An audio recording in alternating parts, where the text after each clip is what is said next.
Hello and welcome to episode 39 of the HHH Racing Podcast. I'm your host, Howard Kravitz. Thank you very much for joining me on the show today. We're going to be recapping the unbelievable weekend at Pimlico for the Preakness Stakes. A lot of very exciting action that occurred, some surprises, a few things that were maybe not as surprising. We're going to talk all about it. But first of all, please make sure you hit that subscribe button there on the right side of the screen. And also when you do that, please make sure you hit the notification bell. That'll tell you when new content will come up here on the show. A lot of different ways you can reach me. You can go ahead and you can see on the scroll on the bottom there, you can email me at hkravitzhorse@gmail.com. Again, hkravitzhorse@gmail.com. You can also follow me on Twitter at hkravitz. Please make sure you do one of those things. As well, after you watch the show or as you're watching the show, please make sure you comment down below the video player.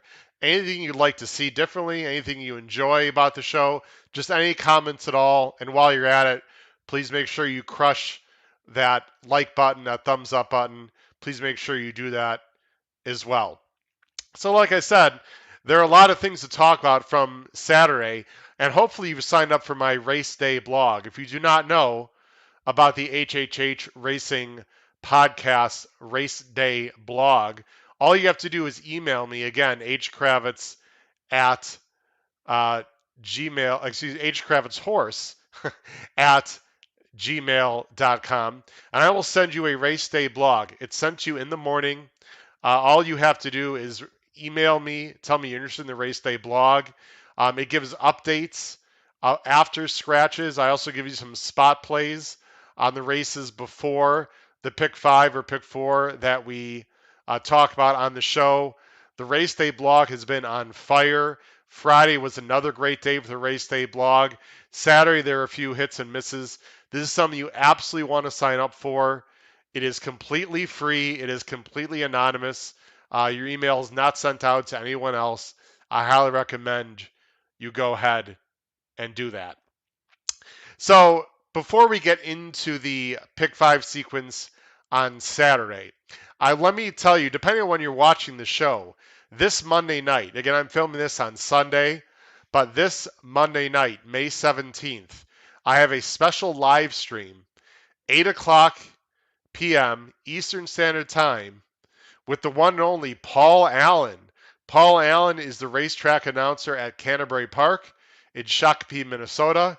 He's also very well known as the Minnesota Vikings play-by-play announcer. We're going to chop it up with Paul, talk about all things horse racing and the NFL, as well as the Minnesota Vikings. He's a great personality, fantastic guy to talk to. I really hope, depending, of course, when you watch this, I really hope you can join our live stream this Monday night, May 17th at 8 p.m. Eastern, right here on the HHH Racing Podcast on this YouTube channel. You absolutely do not want to miss it. So I thought there were 4 things that we can talk about, specifically 4 takeaways that I had from this weekend. Again, there is, for me personally, there were some ups and downs in terms of my betting, and there were some very good reasons for that. So let's talk about, I think, 4 takeaways from this particular weekend as I set up my screen here at Pimlico. First of all, obviously, Rombauer is the main story. Upsets the Preakness at 11-1. We're going to talk about it extensively here in just a little bit. Michael McCarthy, congratulations to him. His first entrant ever in the Preakness Stakes, and he wins it. Flavien Prat, I talked with on the show last week. If this guy is not, the top rider in the country, he's 1A, right probably behind Irad Ortiz. Gave this horse a flawless ride. We're going to talk about Rombauer some more, and it looks like he's planning on going on to the Belmont as well, where I think he's going to be a major factor. Another big takeaway I had, as you can see on the screen there was a big inside speed bias. For those of you that receive my race day blog, of course, I write this before the races, so it was hard to know that there was going to be a speed bias. That obviously affected some of the opinions I had. I thought there were some very interesting closers over the weekend that they ended up running well. They just couldn't quite get there, but I think the track had a lot to do with that. You have to definitely uh, downgrade speed and upgrade closers when these horses come back and run again. So keep that in mind. Preakness weekend at Pimlico, when you see these in the past performances, I would downgrade speed and upgrade closers for sure. Anyone who was wide had very little chance at all, and you really had to be pretty close to the pace. Otherwise, you really had no chance to win. I hate seeing biases on these weekends, but that's just the way it played out. And the turf was fair, but extremely fast. There were track records all over the place. I like a firm turf course for sure. I didn't see biases on the turf, mainly though on the dirt. The third takeaway, Michael Maker, huge weekend. 2 stake races Friday, 2 stake wins on Saturday. And listen, if you thought Michael Maker was only winning in long distance turf races, you are sadly mistaken. This guy can train turf, dirt. He won short. He won going long. Basically, any way you wanted to win a race, Michael Maker did it this weekend. Hats off to that barn for a fantastic weekend. And on the other side of the coin, and for me, selfishly, this was not a good thing, Chad Brown completely shut out on the weekend. Many of his horses disappointed. Um, he had some horses that were highly regarded coming off of allowance wins that were well bet in these stake races. So I was not the only one who thought these horses were going to run. They just did not fire. Whether Chad Brown overestimated the ability of these horses, whether they didn't handle the ship, um, whatever the case might be, and Chad Brown obviously can win with horses shipping. So that's not the issue. He's won all over the world. So I don't think that was the case at all. His horses just didn't fire for whatever reason. However, the Belmont Stakes Day is in about 3 weeks, and I would look out for a huge rebound for Chad Brown. He's going to send out many of his monsters, especially on the turf, over Belmont weekend, and I think he's going to have a big day in 3 weeks at Big Sandy in Elmont, New York, for Belmont Stakes Day. So we're going to go ahead and take a look at the Pick 5 sequence to start with race 9 on Saturday as I go ahead and set up my screen here for that. And as you can see there, we got the PPs set. There's actually the chart for the Preakness. I'm going to go ahead and go back to race 9 as we start talking about these stakes. We're going to watch some replays as well. The first leg of the sequence in race 9 was the skip at. It was a $100,000 sprint for fillies and mares. And the winner was Chub Wagon, as you can see the chart there, for Irad Ortiz. She was the favorite. We're not going to watch the replay of this race. However, something very strange happened on Saturday where there was a 4-1 shot in the first race. And then if I remember correctly, there were 8. That's right, 8 favorites in a row at Pimlico. And when you get that much chalk winning, I know I'm not going to have a great day. I don't mind playing chalk once in a while, but I'm certainly not going to play that much chalk. So that was a very unusual anomaly that happened to Pimlico on Saturday. But you can see Chub Wagon there won. Ira did a great job of actually laying off the pace of Don't Let Sweet Fool Ya. The big disappointment in the race was French Empire for Brad Cox, a new acquisition for 10 Strike Racing. She just didn't fire at all. She was on the outside, but really did get a pretty comfortable trip and just did not fire in the stretch. Chub Wagon was the winner of the skip at very low odds. Let's go ahead to race 10. We'll start showing some replays now. Race 10 was one of those prices. This was the turf sprint, $100,000, going 5 furlongs. And the winner in an upset was Fire Crow for Joel Rosario. Set a track record going 5 furlongs at Pimlico, 55-1. There was a lot of speed in the race. My price play of the race was the number 1, Boldor. We're going to go ahead and watch the replay of this race. And again, there's a lot of speed in the race, and you're going to see the one Boldor who was my price play of the race, got off fine but got shuffled back. You see the 4, the Critical Way, did have the lead. Right here, I think, was an extremely important point of the race, and I want to freeze it. First of all, the 5 horse, who I thought was going to be showing a lot of speed in this race, Hollis, is right here there in the green, but I thought really it would be up close and pressing, and did not. Meanwhile, Joel Rosario, who's right here on the 11, Firecrow, did a great job of realizing um, that the 5 Hollis was not really going. And so you'll see in a minute here, Joel Rosario gets a perfect trip off the Critical Way. The other big part of this race was Completed Pass, who was the 13, is way back here there on the top, on the extreme right side of the screen. Did not get off to a good start at all. We'll go ahead and watch the start. Watch the outside, the 13 Completed Pass, who I thought was a major player in this race. You can see right there, did not get off to a good start at all. It was put behind the 8 ball. But I saw it still ran a huge race.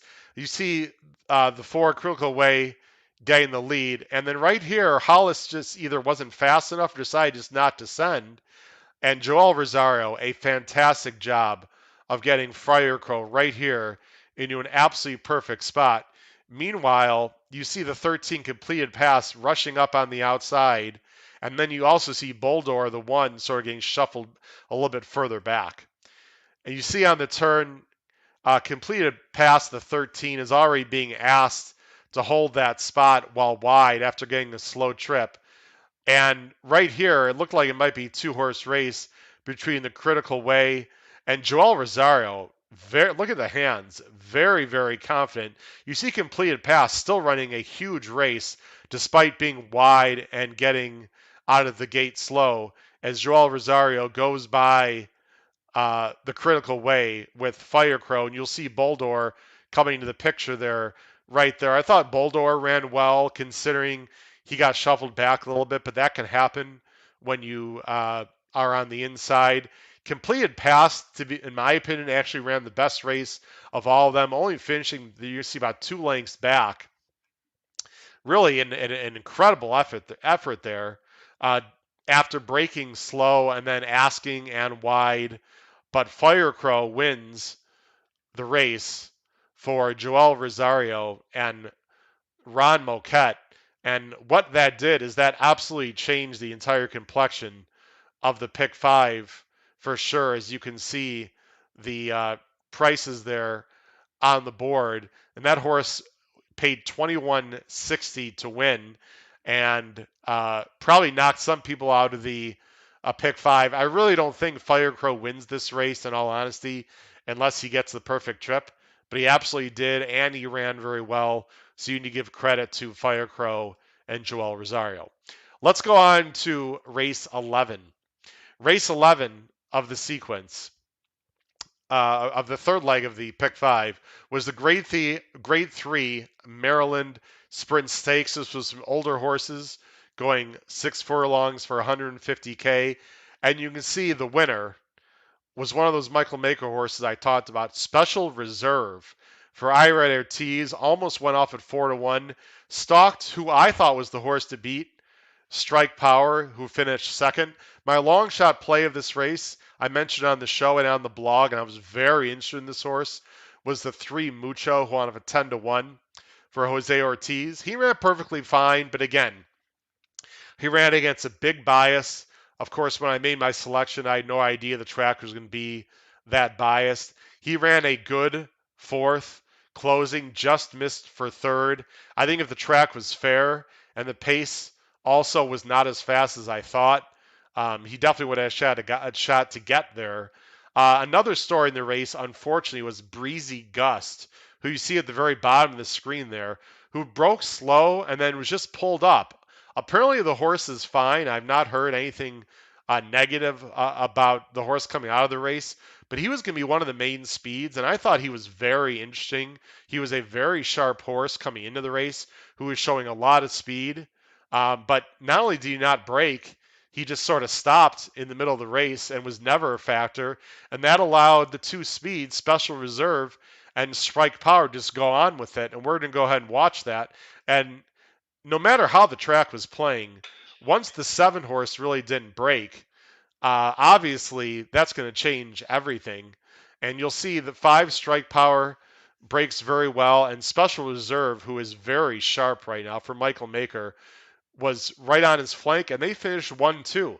And this was just a theme. You stop it right there. You might as well just stop the race right there, other than the fact that Special Reserve, the 8, goes by Strike Power. And again, the 7 is not even the picture. These 2 horses just were basically 1-2 or 2-1 around the track.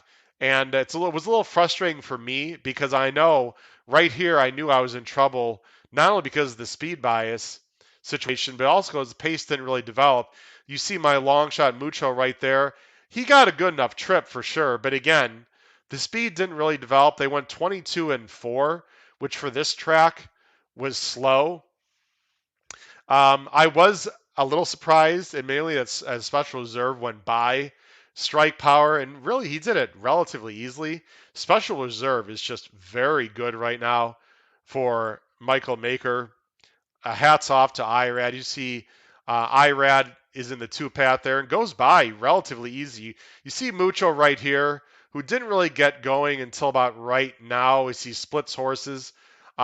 Strike Power did hold on for second, but no real excuses there as Mucho is coming on. He got 4th. He just missed for 3rd. But Special Reserve wins. You see Mucho finishing right there 4th. Really not much to say about the race other than just a very good effort for Special Reserve as he runs his best race ever, running a final time of 108-4, which is absolutely cooking for Pimlico. So again, as I talked about earlier on the show, I mentioned how Michael Maker can do it all different sorts of ways, and certainly he did it there with Special Reserve winning that particular stake race. Now, let's go on to race 12. Race 12 was the Grade 2 dinner party, formerly named the Dixie Stakes. This was for older horses going a mile 16th on the turf. It was a Grade 2, $250,000 on the line. And you see the chart there. We're going to go and watch the replay. The replay, excuse me. Some Like It Hot Brown was the winner for that guy, Michael Maker. The horse went off at 2.8-1, beating 2 long shots and Talk or Listen and Midnight Tea Time.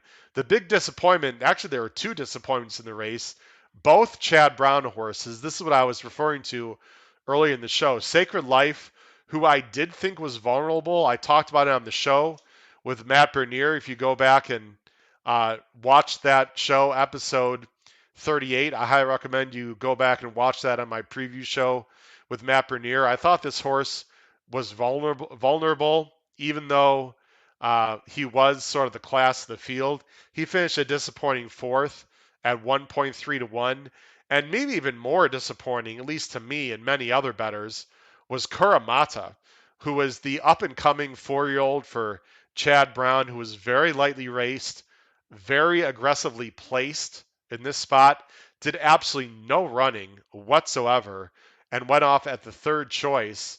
And I really have no explanation for that race. I haven't heard any news about it. Maybe the horse just didn't like the track, or I'm not even really sure what happened there because he ended up getting a pretty good trip. Although I will say that speed definitely held together in this race, but really I wouldn't use that as too much of an excuse because he just did not fire at all. But Some Like It Hot Brown gets back to his good races. This horse was very good last year, was caught up in 2 crazy fast paces this year, and this pace was much more to his liking, and he ran a big race here at Pimlico, which is one of his favorite tracks also. So we'll go ahead and watch this race. You see the one, Some Like It Hot Brown, gets off just fine there on the inside. Flying Scotsman, the 7, was being asked to get the lead, and this is exactly the trip that Jose Ortiz on Some Like It Hot Brown wanted. You can see he does a great job here. Watch him angle out into the 2-path.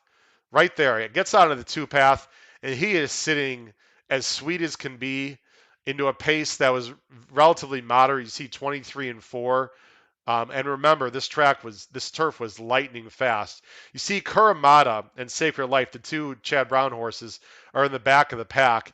You figured they would be towards the back, but you also figured they'd make a big run in the stretch, and just really never developed. By My Melvin, the 8 horse here, who's in fourth, was a horse that Matt Bernier liked very much as one of his plays of the weekend on the show. He ended up running okay. I'm sure Matt was a little disappointed with his effort because it looked like he was in a really good spot here.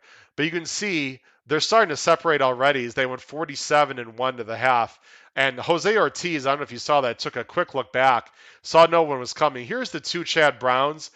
They were both a little bit wide. You see right here, this is right here, Sacred Life making a move. As you see, they go 110 and 2, which I know you're thinking, wow, that's pretty fast. Not for this track on this day, because this is going to be a track record set by some like it Hot Brown. Sacred Life comes on the outside, sort of flattens out, and Kuramata there in the green Peter Brandt silks just never made a run at all in the race, while some like it Hot Brown is just in hand and just go ahead and blows by the pace setter there, Flying Scotsman. You see, there's Sacred Life, who I guess in the context of the race ran okay, but flattens out. But really, some like it Hot Brown running a very nice effort there to win the race. And you'll see the final time coming up there on your screen, 140.09 track record for some like it Hot Brown, who wins at 5-2 for Jose Ortiz and Michael Maker. All right, let's go ahead and talk about the Preakness Stakes. So, the Preakness. Mile and 3/16, of course, 3-year-olds. Purse is $1 million. Of course, it's a grade 1. Going into this race, and I'll go ahead and we already know the results, of course, so there's the chart as I talk a little bit here.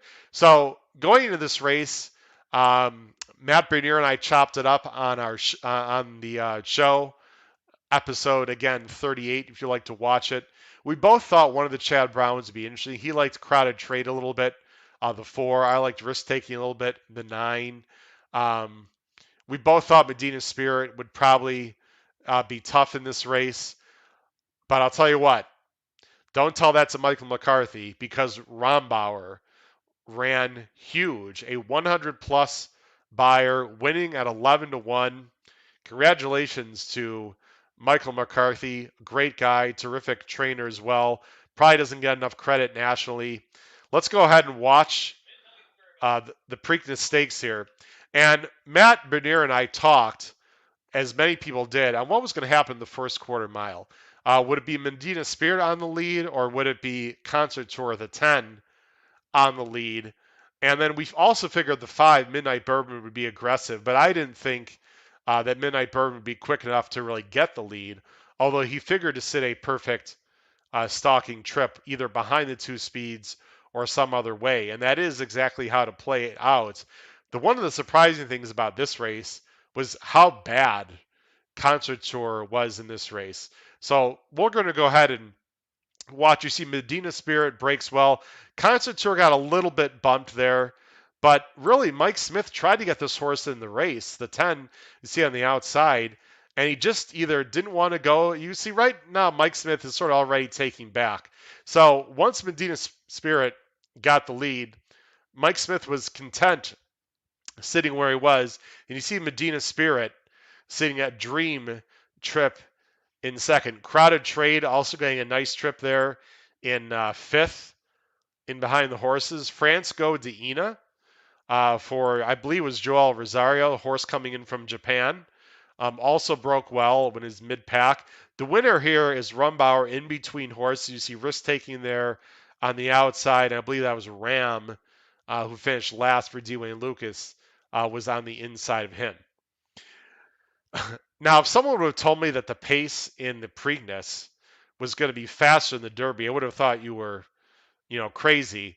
The pace there, they went 23 and 3 here in the Preakness for the first quarter. And you see, if you had liked Midnight Bourbon, you had to be very happy because he's sitting very comfortably, as is Medina Spirit. And right here, I thought there was a good chance these horses would be 1-2 around the track. You see, they sped it up there to 46 and 4 for the half of the Preakness. And again, you would have thought that was going to be Concert Tour pressing the pace, but it was not. It was Midnight Bourbon. As Concert Tour, again, was not even a factor whatsoever. Right now, Medina Spirit is off the rail, and you see France Go Deena pressing up in between, and also Crowded Trade also up pretty close to the pace there. And again, you see the winner, Rombauer, is in between horses there in the red, moving up uh, about fifth. You see Crowded Trade, the four, starting for the Klarovich, is starting to back up a little bit and struggle. Medina Spirit still looking pretty comfortably. And Rombauer, who did not get the most comfortable trip, is in between. And I think one of the keys to the race is right here. Rombauer is traveling very comfortable. This is Constantor on the outside. As you see, they go 110 and change for the three quarters. If Concert Tour had horse and kept Rombauer in between horses, I think Rombauer would have had a tougher chance to win there. However, Concert Tour is going to start fading back, and Rombauer had plenty of horse. As you see, the two Klarovich horses, the two Chad Brown horses, also start fading back, and it turns into a three-horse race right here as Medina Spirit is going on with it, as Johnny V starts asking. Irad looking very good right here on Midnight Bourbon. Now, I would not question the ride on Midnight Bourbon for Irad. If you wanted to question, I suppose you can say he moved a little bit early, but you can see there's a pretty good 3 or 4 length gap there until you go back to Rombauer. My assumption here is Irad just figured he had plenty of horse and that he was going to go by, and there's no reason to keep a tight rein on Midnight Bourbon. So he decided to let Midnight Bourbon roll, and Midnight Bourbon goes by Medina Spirit. However, the train that is Rombauer runs both of them down. As you see, Medina Spirit is very game on the inside, as he always is. They brush a little bit here at the top of the stretch and brush one more time coming up here in a moment. But Rombauer, absolutely full of steam, just blows by Midnight's Bourbon very, very impressively. And you see Medina Spirit there fades in third. You're going to see Keep Me in Mind clunk up for fourth, very similar to what he did in the Derby, sort of a clunk up close. Right there is Keep Me in Mind. And you see the final time as Flavian Pratt celebrates, and why not, as they go 153 and 3 for the final time of the Preakness. What a job by Michael McCarthy and his connections. You have to be very happy for them overall. And really, I guess you could say it was a surprise. I talked about Rombauer on my preview show. He did run pretty well in the Bluegrass, but really he got a nice setup.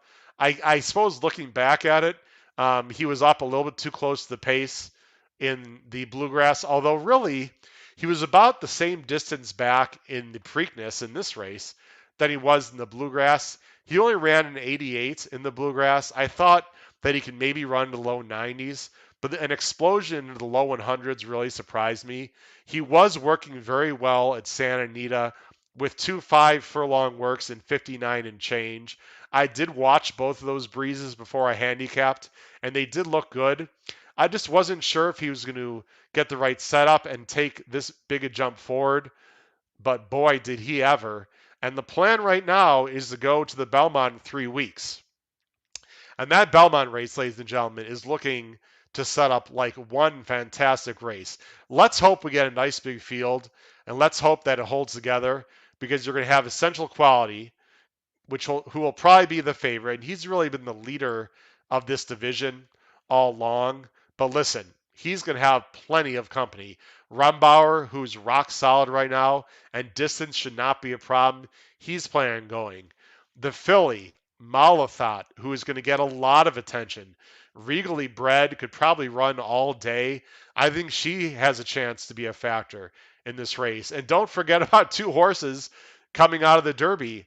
Hot Rod Charlie is planning on going to the Belmont. He's a very good horse who ran well in the Derby.